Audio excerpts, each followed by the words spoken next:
This is the IELTS listening test. You will hear a number of different recordings and you will have to answer questions on what you hear. There will be time for you to read the instructions and questions, and you will have a chance to check your work. All the recordings will be played once only. The test is in 4 parts. At the end of the test, you will be given 10 minutes to transfer your answers to the answer sheet. Now turn to Part 1.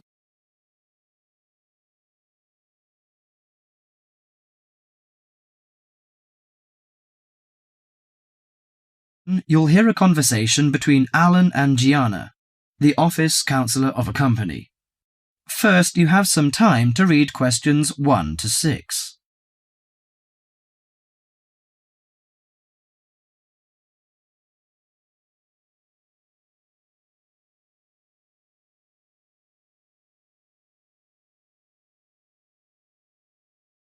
Now listen to the conversation and answer questions 1 to 6. What's up, Jeanna? You look like you're in bad shape. Yes, maybe I'll get sick leave from the boss and finally catch up on some sleep. I've barely eaten and slept in days. Those are warning signs of occupational stress. How are things at work? Terrible. After all the layoffs lately, the workload is totally overwhelming for everyone that's left. So I spend every waking moment in the office. I'm kept busy all the time. So you need to take a few minutes break every so often to clear and refresh your mind. But my boss will complain I'm not hard-working. She's so capricious that you can't predict her reaction sometimes. Maybe your boss just doesn't have a clue about how much you're really doing. Keep her updated on your achievements and projects. Also insist that she prioritize everything so you can manage your time better. That's right. I suppose that would help me regain some sense of control, but I'm afraid that she'll take that as a sign of laziness and give me the axe. So take the initiative and hit the job hunting trail now. You'll be surprised at how many opportunities are out there. That's encouraging. Anyway, you should cheer up and get rid of the situation. You know, according to a survey, about 40% of all people find their work very stressful, and 25% develop mental or physical diseases.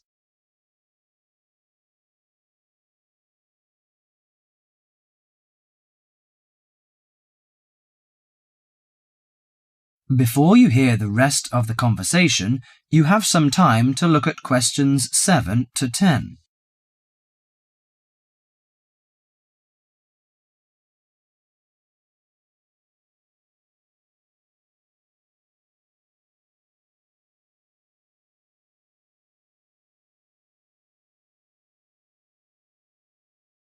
Now listen to the conversation and answer questions 7 to 10.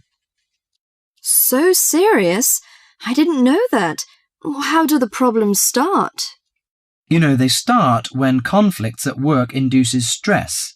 Your body reacts by flooding the bloodstream with hormones that tense up your muscles and increase your blood pressure. This is meant to save you in a fight or flight situation, but leads to a host of illnesses, ranging from insomnia and headaches to heart attacks, when it occurs regularly over an extended period of time. What should I do to prevent such things happening? Well, most occupational stress is attributed to a recognized lack of control. You should act in advance to relieve the problems. For example, you should actively pursue career opportunities rather than quietly worry about getting fired. Of course, you can't control everything, so you need to help your mind and body cope. Keep a journal to release your frustrations, take short walks to calm down, or if necessary, simply take a mental health day. That is the end of part 1.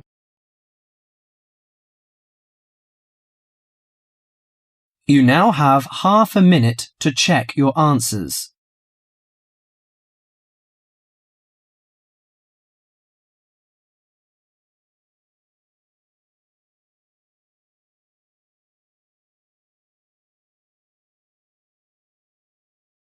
Now turns to Part 2.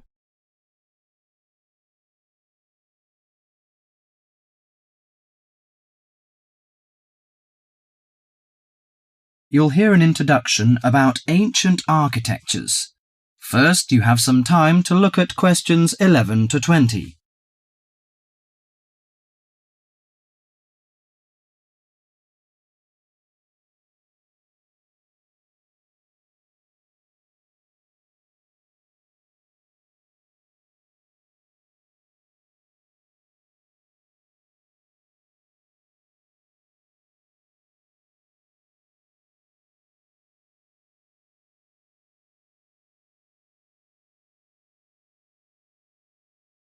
Now listen carefully to the tape and answer questions 11 to 20. The architecture of the ancients often reflects the ideas and beliefs of that time. Some of the ancient structures can give us a glimpse into the minds of the people who built them. Now, Professor Francis is going to talk to us about ancient architecture. No story is more interesting or impressive than the story of architecture, and in particular the activities of human beings in the art of building. Let's have a look at this in some detail. Did you ever visit the pyramids? Look at this picture, please. The pyramids in Egypt are true wonders of the ancient world. Khufu's pyramid is a stunning 138-metre-high mass of 2.3 million stones, each weighing about 2.5 tons. It was built to geometrical perfection over 4,500 years ago, with simple stone and copper tools. It was so far advanced that some have suggested it was designed by aliens. Actually, there is an astronomical significance to the perfect precision of the pyramids. By using two stars that circle the sky polar point, Egyptian astronomers were able to arrange the pyramids due north. This was done because they believed the king's afterlife and the stars were closely related. They believed their pharaoh, that is, their king, had been transformed into another living being, a light in the sky in contrast to the darkness of death. Okay, now let's look at another picture. On this picture is Athens' ancient Parthenon. It is an immense columned temple, built almost entirely of marble. Athens' ancient Parthenon is a perfect model of classic Greek architecture. It was built to honour Athena, the goddess of wisdom. Therefore, it includes the ideals of logic and reason in its design. Built in the 5th century BC, the Parthenon is made up of almost 140 columns. The Greeks associated the columns with the virtues of a human being: strong, orderly, proud, and beautiful. The height and width of the Parthenon are designed with the rational logic of geometry. The upper diameter of each column is a bit narrower than its base. It bulges slightly in the middle and slants inward. This kind of optical illusion makes the columns appear more graceful and thus more beautiful. The Parthenon also symbolizes democracy. Each column supports the entire structure, just as each person contributes to the government. It symbolizes that Athens' government is democratic. Finally, I am going to introduce the Roman Colosseum, a large oval structure for public sports events, entertainment, or assemblies. The Roman Colosseum displays the practical nature and political thinking of Romans. The Colosseum was built in 80 AD, when, throughout its vast empire, Romans' population and wealth were growing. It was necessary for politicians to entertain the people in return for their support. Gladiators would battle wild animals, and even one another in order to entertain the bloodthirsty crowds. Constructed with tons of marble, the Colosseum stood 48 metres high. It has the capacity to hold up to 50,000 spectators. Spectators sat on the lower 3 levels, surrounded by towering roofed passageways. On hot days, a cover suspended from the top story provided shade from the sun. Ancient architecture gives us a sense of the different societies that build these amazing monuments. Through it, we can imagine what life was like when those civilizations were flourishing. That is the end of part 2. You now have half a minute to check your answers.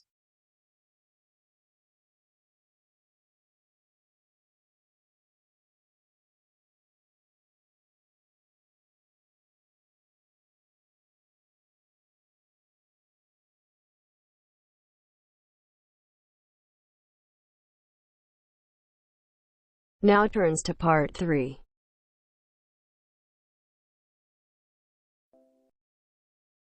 Zoe goes to talk to her academic advisor. First, you have some time to look at questions 21 to 30.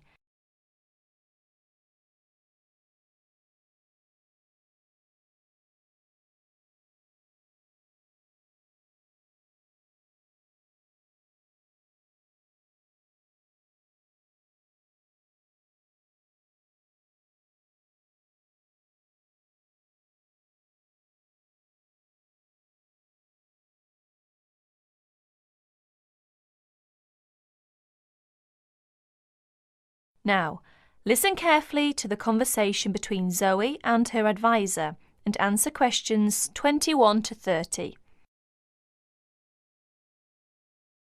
How are you getting on, Zoe? Feeling at home yet? Well, more or less. There are still some things I need to buy, and I haven't found my way to all the facilities yet, but I really love the campus, and I've already made a few friends. Fantastic. Now let's see what we can do to get your studies off to the right start too. You're on the foundation course, so you can take up to 8 modules. What we advise is that you take 4 modules in the first semester and, assuming everything goes well, 4 in the second. Have you decided which you want to take in this semester? I haven't made my mind up yet. I can't decide whether to take Principles of Marketing or Introduction to International Trade. Well, that depends on your career goal. You're planning to work in the biotechnology sector, aren't you? Well, that's my present thinking, but I guess I might change my mind. Right, well, marketing is a broad general subject that you will find really useful in a number of careers. International trade, on the other hand, is more specific. That's fine if you're sure it's the sort of work you want to do. A lot of students start off thinking about that option because it seems glamorous, but marketing can also be an exciting career, and there's a wide choice of jobs. Maybe you ought to wait until your career ideas are a bit more definite before you go down that road. Yes, I see. I could take International Trade next year, couldn't I? Sure, you could do international finance as well. So, in your first semester, you've got Principles of Marketing, Introduction to Economics, Banking and Finance, and let's see, Principles of Financial Accounting. How do you feel about that as a package? It's okay, I think, but I'm a bit worried about the maths. There'll be some statistics to do, won't there? Basic statistics, yes, but nothing more difficult than your last year of school maths. I know, but our maths syllabus was a bit old-fashioned. Mostly algebra, geometry, trigonometry and stuff, hardly any stats. Right, well, it sounds as if you could do with the maths brush-up course. Can I arrange for you to attend just the classes on statistics, if you like? That'd be great. I didn't want to do the whole of maths again, but the stats classes would make me feel much more confident, thanks. Hang on a minute, there's one more thing. Your English. Now, you know you have to reach a satisfactory standard in English by the end of your first year to be allowed to go on to the main BSc course. Yeah, now I'm in an English-speaking environment and I have to speak English all the time. I'm sure I'll be all right. It certainly helps, but speaking isn't everything. You'll have to get your reading up to the standards where you can understand the books on your course reading list quickly. To get the information and ideas, you need to write your essays.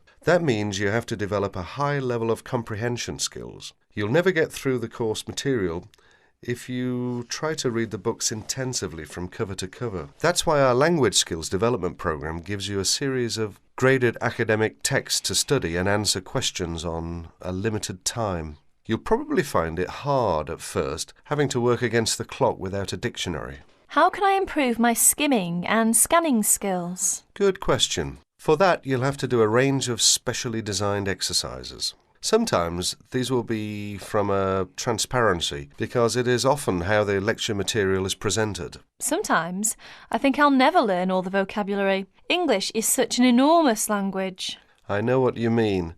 English is the biggest language ever, at least 350,000 words. Even Winston Churchill only knew 60,000, so they say. But as an academic student, you can get a lot of help from the academic word list by Avril Coxhead of Victoria University. That's in Wellington, New Zealand. I've studied word lists, of course, but how does this one help? The academic word list is based on a survey of 3.5 million words of academic text. It contains 570 families of the words most commonly found in academic texts. Well, that's apart from the 2,000 most useful words in English. They come in a separate list. You can see copies of both in the library. You said word families. Do you mean words that are similar? In a way, yes. It means that all the different grammatical forms of a word are listed together, so you can see the nouns, verbs, adjectives, forms with prefixes and suffixes and so forth. It'll be clearer when you look at it. Anyway, Avril Coxhead gives you really great hints about how to learn the words, so it shouldn't be too daunting. The trouble is, I tend to forget the words I learn. Well, there are two ways you can tackle that. First, always try to learn the words in a context. Either learn a whole sentence using a word, or learn a phrase that the word typically comes in. We call phrases like that collocations. That's a new one on me. Collocations. I'd better make a note of it. You do that. You can find collocations in most modern dictionaries. Anyway, as I was saying, there's a second study aid I recommend for vocabulary learning. When you get an assignment, take a sheet of paper and write 4 headings. Words I can use, words I can recognise but can't use, words I'm not sure of, words I don't know. Don't bother with the simple words, of course. Then go back after 2 weeks and look at the list again. Can you move any of the words into a better column? That is the end of part 3. You now have half a minute to check your answers.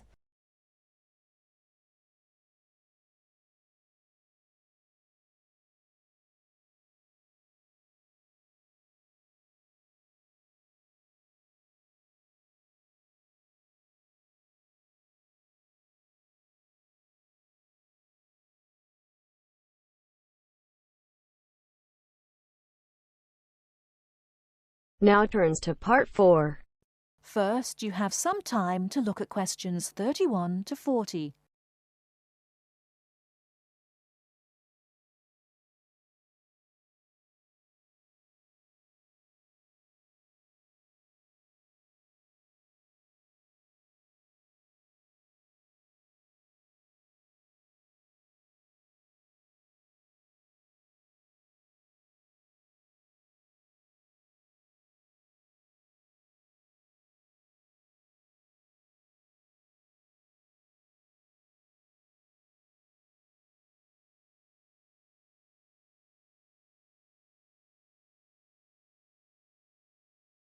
Now listen carefully and answer questions 31 to 40. Hi, Mr. Smith. I wonder whether you can spare several minutes with me. Sure. What's your name, please? John Murray. Good, John. What can I do for you? Well, I am a freshman in the communication faculty. I quite enjoy the life here, except for the difficulty I have in the lectures. You know, I find it difficult to take notes when I listen. If I take notes on my notebook, I can't concentrate on the lecture. But I feel frustrated after the lecture if I don't write down anything. As we know, note-taking is a complex activity which requires a high level of ability in many separate skills. At least 4 important skills are needed. 4? I don't expect so many. I think that needs 1 or 2 skills. Firstly, you have to understand what the lecturer says as he says it. That means you should try to develop the ability to infer the meaning of unfamiliar words from the context. You cannot stop the lecture in order to look up a new word or check an unfamiliar sentence pattern. Yes, that puts the non-native speaker like me under a particular severe strain. Often I may not be able to recognize words in speech which I understand straight away in print. So the ability of inferring is important. Of course, you won't always be able to do this successfully. You must not allow failure of this kind to discourage you, however. It's often possible to understand much of a lecture by concentrating solely on those points which are most important. But how do I decide what's important? Well, that's in itself another skill I'd like to tell you. At first, the most important piece of information in a lecture is the title itself. If this is printed or referred to beforehand, you should study it carefully and make sure you're in no doubt about its meaning. A title often implies many of the major points that will later be covered in the lecture itself. It should help you therefore to decide what the main point of the lecture will be. Besides the title, what should I pay attention to during the speech? A good lecturer often signals what's important or unimportant. He may give direct or indirect signals. Many lecturers, for example, explicitly tell their audience that a point is important and that the student should write it down. Unfortunately, some lecturers who are trying to establish a friendly relationship with the audience are likely on these occasions to employ a colloquial style. He might say such thing as, "This is, of course, the crunch," or "Perhaps you'd like to get it down." Although this will help the student who's a native English speaker, it may very well cause difficulty for the non-native speaker. You'll therefore have to make a big effort to get used to the various styles of his lectures. I see. You mean I should get used to some colloquial expressions of the lecturer and write down the points he recommends us to take? That's right. And it's worth remembering that most lecturers also give indirect signals to indicate what's important. They either pause or speak slowly or speak loudly or use a greater range of intonation, or they employ a combination of these devices when they say something important. So I should be aware of this and focus my attention accordingly. If I can catch the main points, how can I write them quickly and clearly? Good question. That's a problem that most students find hard to solve. Having sorted out the main points, you have to write them down. In order to write at speed, you may find it helps to abbreviate. You can also try to select only those words which give maximum information. There are usually nouns, but sometimes verbs or adjectives. Writing only one point on each line also helps you to understand your notes when you come to read them later. I see.